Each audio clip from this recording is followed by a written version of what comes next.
What's up, everybody? Good morning, good early morning, and I'll tell you, we are used to the Seattle Seahawks making moves after the free agency streams are over, but this is a new one. The Seahawks have made a move before the stream has even started, so they don't like to do stuff when I'm actually on stream, we know that, but they are finding a completely different way to do it this time.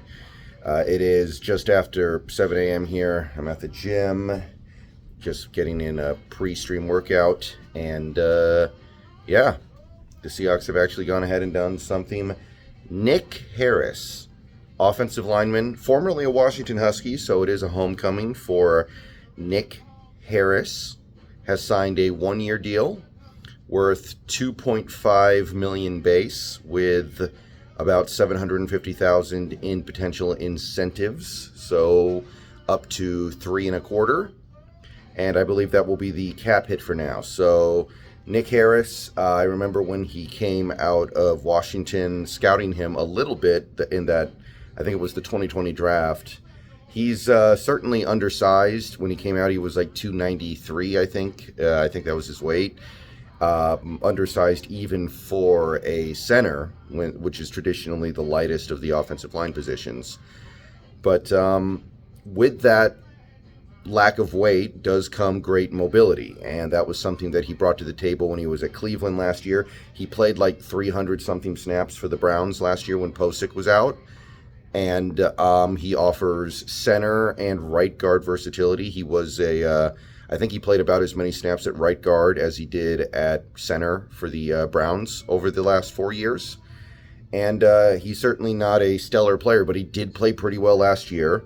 It is a little bit easier to look good when you're playing on that Browns offensive line with the two guards flanking you, as we've kind of seen with Posick.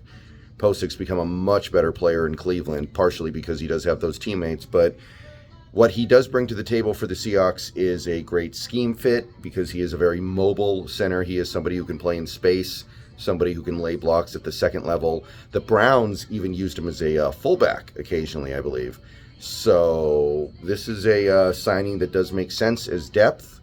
Now, what this does mean, and everybody's going to interpret this their own way, is that the Seahawks are probably committed to Olu Oluwatimi as the starting center, and then Nick Harris is the backup center, who, also offers that guard versatility, but probably not going to pursue a more of a sure thing, blue chip, or significant upgrade at the center position now, which I'm okay with. I've said this before, I was okay with either approach at center this offseason, but I understand that they have a limited number of resources. They can't upgrade everything. So it doesn't surprise me that they're saying, okay, Oluwatimi, you're the center for 2024, and probably at this point Anthony Bradford as well, because Nick Harris kind of serves that dual backup role. So Bradford and we're going to have to take some things on faith here, and I'm totally cool with that. Every team has to do that every year. They have to take some things on faith. And for us, Olu and Bradford, hopefully they're going to be things that we are justified in putting our faith in. I will say this, and this kind of speaks to the randomness and weirdness of free agency sometimes.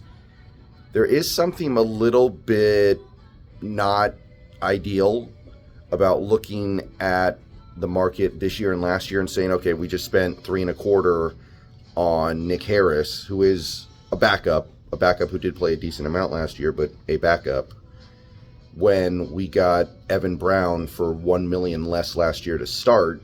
And I know Evan Brown wasn't very good, and by the way, I think Evan Brown is now officially gone, but that we spent $1 million less on our starter last year. And meanwhile, the Eagles got a guy like Matt Hennessy, who I also really liked, a couple days ago for $2 million flat. So I look at something like that and I go, Matt Hennessy, I know he hasn't played in 2 years, but he was actually good when he played. And we're signing a backup that has very limited playing experience in the NFL, who is a scheme fit. I do like him. I got nothing against him, but they're getting him for significantly less.